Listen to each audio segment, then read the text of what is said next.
台中表示非洲猪只在市府除了继续加强环境场的清理甲消毒，嘛宣布要加开文山阁乌日2大焚化厂来到处理喷。因那这案的关键人物姓王的受益者，伊是伫代志爆出来了后已经出境，市府目前也咧找人。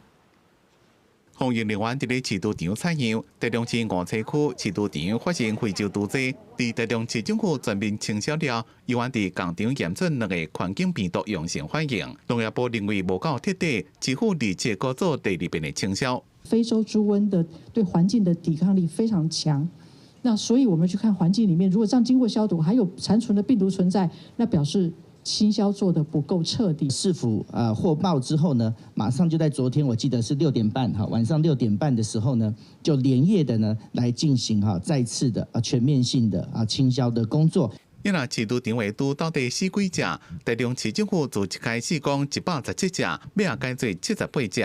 农业局讲，因为一开始是猪农靠记忆生活，加化验厂资料核对了，才确定。因那13通报台中市动保处，讲猪异常死亡时，放哨砍棍向无试验，案件的关键人物姓吴的受益者，是毋是有兼药厂的业务，似乎无证实。这么伊人是伫咧国外。他出境的时间是在我们这个 公布那个阳性反应以后出境的。台中市环保局27宣布，除了文山、后里、沙拉、雾峰4个粪扫场提供市都的喷紧急气化处理以外，也使送去文山甲后里的焚化厂。完全依照中央这一次防疫的指引，这些厨余去化就是3种方式：堆肥、焚化、掩埋。